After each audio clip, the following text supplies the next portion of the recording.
It was all the way back in episode 72, I think it was, that I declared Andrew Cuomo doomed and said it was just going to be a matter of how long he manages to circle the drain before he's dragged kicking and screaming out of the governor's mansion.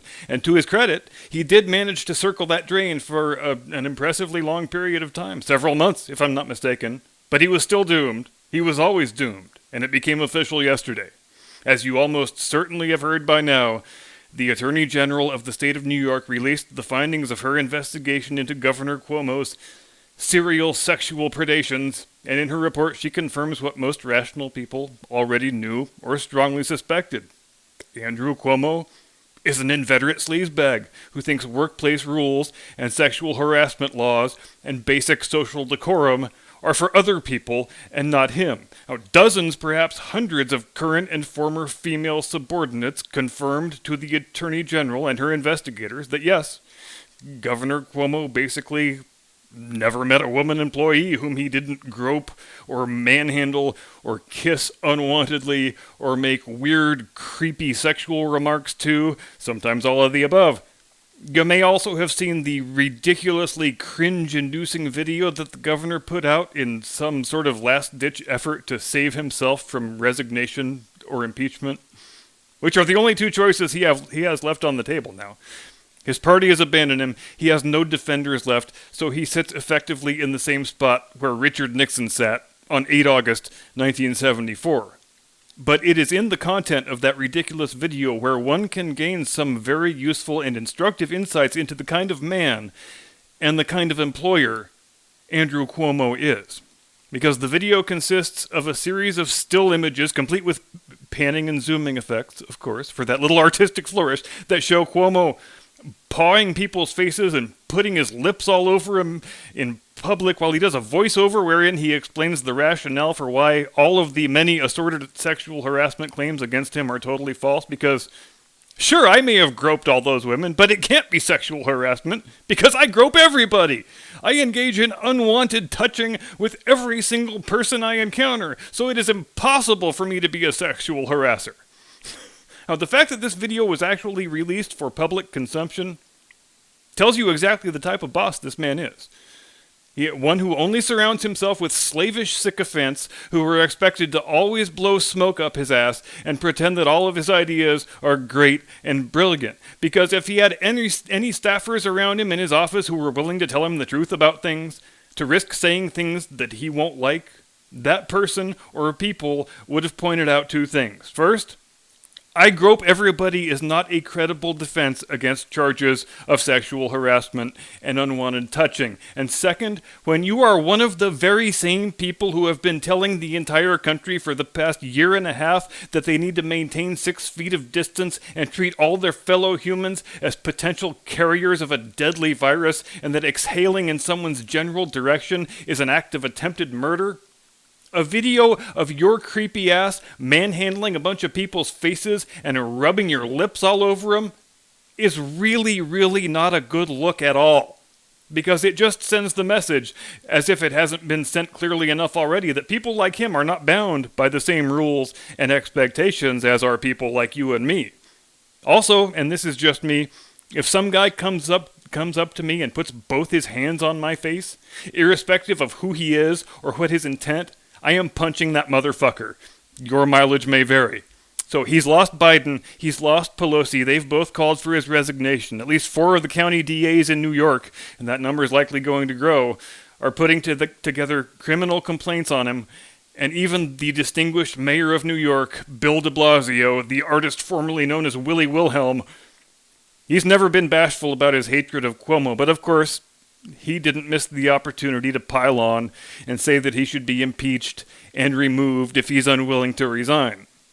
And this, of course, was on the same day that Comrade de Blasio proudly announced that Jim Crow 2.0 is coming to New York City, because starting soon, anyone in the city who works indoors or wishes to patronize any type of indoor establishment will have to submit their medical records for inspection and prove to the satisfaction of the proprietor, who is also not given any choice in the matter, that they have been injected with an experimental drug that is unapproved by the FDA. And I know I ask this a lot, but seriously, where the hell are the patients' rights activists? Did they all die of COVID? Did they drop off the face of the earth? Were they paid off in exchange for their silence? Because even before we had ever heard the term social distancing, we were already well accustomed to standing 6 feet apart in the pharmacy line, lest we overhear the details of someone's prescription, which they regard, or at least they used to back then, as a breach of doctor-patient confidentiality. It took years and years of political activism to get the HIPAA laws passed. But now the people who got them passed have all gone silent, even as we're starting to live in a world where you have to submit your medical records for inspection as a condition of going to work or buying groceries. I guess it's a good thing that we have the law that says hospitals aren't allowed to deny treatment to people who require it, or else people like Comrade de Blasio, they might order the ambulances be banned from transporting the unvaccinated lepers, and hospitals be banned from admitting and treating them. But here's the thing about the New York City vax passports. For as much as the trained seals and the fake performance art news media love to assure us that only Trump-supporting right-wing anti-vaxxer conspiracy theorists are refusing to get the jab, which demographic do you suppose it is in New York City that has the lowest vaccination rate? Black people, and it's not close. Fully 70% of black New Yorkers have declined to get jabbed. And we are constantly lectured by our self-appointed cultural overlords that if there exists any sort of end-result disparity between one racial demographic and another, then the only possible explanation is that the systems of power are intrinsically racist, thus they must be torn down with extreme prejudice and immediate effect and replaced with some form of soft communism. So what's it going to look like for Comrade de Blasio when hundreds of thousands of mostly black New Yorkers are prohibited by law from buying food and diapers, or eating at a restaurant, or going to a movie theater? These are the same people, remember, who are always telling us that requiring photo ID to vote is a white racist plot to suppress the blacks, but requiring people, the majority of whom are black, to have their medical records examined as a condition of going into a McDonald's and eating a Big Mac, that's somehow not a segregationist policy? Because how does that work exactly? I know our friends on the left have never been overly concerned to any great degree with maintaining an internally consistent political worldview. But seriously, this shit is fucking ridiculous. Oh, and the rolling average of daily COVID deaths in New York City? 5. Count them. 5. It's a very real possibility that more people in New York City died last week from syphilis or Legionnaire's disease or getting their nuts chewed off by a pack of wild dogs than died from the great communist Chinese Wuhan Kung Flu coronavirus of 2019. And speaking of people with syphilis, Jim Eagle's going to hit the music for you right now.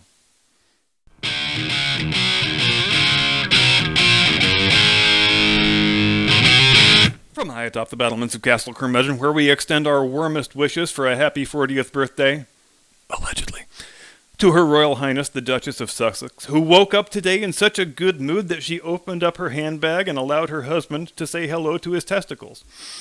Good evening, Mr. and Mrs. America, and all ships at sea. Welcome to the program. I am your eponymous host and humble servant, and I want to open tonight by posing a quick hypothetical. So suppose we had been told the truth from the beginning about how the last 18 months were going to go. Suppose they had told us, yeah, you're going to be wearing mandatory religious face coverings indefinitely. The schools are going to be shut down for over a calendar year, possibly more, and even after the vaccines arrive and are widely available, the public health industrial complex will steadfastly refuse to surrender its newfound powers and let you get back to your normal life. The degradation of your liberties, the stripping of rights that were once considered sacrosanct and inviolable, those things will basically become permanent, and the ruling political elite aristocracy will use the pandemic as an opportunity to crush you beneath their boot heel, or put their knee on your neck, to use the fashionable parlance, to remove all the personal autonomy that you once thought you were guaranteed by our nation's founding charter, and to remake the entire society to comport with their preferred model of woke, leftist, identitarian socialism. How do you suppose that would have gone? Would they have gotten away with it as easily as they have in the actual event? Or would there have been massively unprecedented displays of civil obedience by people who refused to comply? Now, those should have happened anyway, of course, because there were plenty of people saying, yours truly included, that if we roll over and allow this to happen, if we acquiesce to this political power grab hiding behind the veneer of a public health emergency, we will never get back the rights and liberties they take away from us without one hell of a fight. And that fight will probably take years to win, and it won't be easy. But naturally, we were ignored, mocked, laughed at, called conspiracy theorists and tinfoil hat wearers and all that good stuff. But were we wrong? Because it looks a hell of a lot like we were absolutely right. Now, the metaphor of the boiling frog, I think, is a very apt one for the historical moment in which we find ourselves living today. Now, nobody's really sure where or when or by whom the theorem of the boiling frog was first conceived. The earliest references to it are from the mid-19th century, when some scientists who clearly had too much time on their hands decided to perform some experiments to see if the axiom had any basis in actual fact. So it was obviously a fairly well-known metaphor by that stage, but its true origins and its true author are likely lost in the mists of time. If you're not familiar with it, the metaphor goes like this. If you drop a frog into a pot of boiling water, it will try desperately to escape. But if you drop a frog into a pot of lukewarm water and slowly raise the temperature by small increments, then the frog will lapse into a comfortable stupor and simply allow itself to be boiled to death. Well, we have become a nation of boiled frogs. We have allowed these things to be done to us, both as individual citizens and as a nation collectively, that we never, ever would have allowed or tolerated if we had known at the outset that they were going to happen. Oh, you want to go see a movie? Your papers, please. Hand over your private medical records for inspection by the government agents. But don't worry, it's all just about safety. Wink, wink. Meanwhile, let's say you're a COVID-positive illegal alien. Well, you won't have to deal with any of the inconveniences with which healthy, uninfected, law-abiding citizens have to contend. Oh no! You just find yourself a gap in that border wall, and a friendly representative from the Department of Hospitable Settlement will be here to help you in no time. You may have to spend a night or two in a hideously overcrowded detention facility that's operating at 600% of its rated capacity, but that's just to make sure you infect as many other illegal aliens as possible. And just as soon as a spot opens up, you will be given a free plane ride, courtesy of the Department of Defense, to Omaha or Des Moines or Fargo, so you can lovingly infect everyone there too. And so you're far enough away from the border that it's effectively impossible to deport you before the magic of amnesty transforms you overnight into a U.S. citizen and a reliable Democrat voter. Also, don't worry about having to get a job or anything like that, because the boundlessly benevolent U.S. taxpayer is happy to go work his ass off all day every day so you can lead a life of idleness and luxury. So have you noticed how our elected leaders and our entrenched bureaucrat class keep doubling down on policies that have obviously failed, utterly and completely, to achieve their stated ends?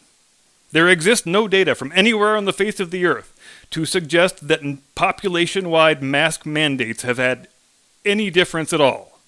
But what do we see? We see the reimposition of those same mask mandates by Democrat mayors and governors. Similarly, there exists no data to support the contention that offering people goodies and trinkets and cash prizes to go and get the vaccine does anything to move the needle, pun intended, on the population level adoption of the vaccine. But what do we see? Well, we just need to make the prizes better. How about $200 instead of $100? That'll fix the vaccine hesitancy. And that phrase itself, vaccine hesitancy, I think it provides an outstanding object lesson in just how dumb and oblivious to reality the members of our ruling elite political aristocracy actually are. Because vaccine hesitancy, my ass. I'm not hesitant about anything. I refuse to get the fucking vaccine. Period. Full stop. The phrase vaccine hesitancy implies that everyone deep down, they really want to get the jab. We just need to shame and socially ostracize them to a sufficient degree that they start realizing, I see now that I really wanted the vaccine all along. I was just too much of a blithering, ignorant simpleton to realize it. Here I was, waiting for one good reason why I should go get myself inoculated against a virus I've already had, since no such recommendation has ever been made by any government public health authority in any country in the entire history of medical science ever since Dr. Jenner first invented smallpox inoculation. But when the mayor offered me a free cheeseburger and fries if I went and got vaccinated, I forgot all about that stuff. Jab me, Daddy! Jab me real good! A free cheeseburger changes everything! Now, up until the spring of 2020, the United States of America prided itself on being a country whose system of government, the first of its kind in world history, was organized around the innate, inviolable rights of the individual citizen, as well as the concept, which was quite new and radical in 1776 when Thomas Jefferson first elucidated it in the Declaration of Independence, that governments derive their authority from the consent of the governed. That popular sovereignty is the one and only font of legitimate state power. And it's right there in our founding documents, both the political manifesto of the Declaration and the governmental charter of the Constitution, that when governments instituted by men, deriving their authority from the consent of the governed, when they lose that consent, or become hostile to the interests of the citizenry from whose consent they derive that authority, then it is the solemn obligation, the moral duty, in fact, of those citizens to alter or abolish them. It is beyond argument that the past 18 months have seen the most severe, most concerted assault on the civil liberties of the American people that has ever occurred during peacetime in our entire history. There really is nothing else that comes close. But we are the authors of it, just as much as the evil, crooked bastards who have used it as an opportunity to grant themselves new and sweeping powers over the manner in which we are permitted to conduct our daily lives and our personal interactions. We have been stripped of the right to conduct our own risk-benefit analyses, in deciding whether we want to have experimental medical procedures performed on us.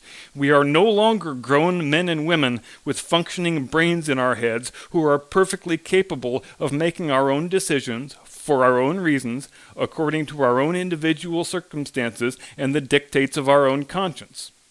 We are now expected to obey the orders, unquestioningly, of lab-coated bureaucrats who have been wrong about literally all of the things for a whole year and a half now. We are given the choice of complying or being social outcasts and pariahs who are henceforth excluded from polite society.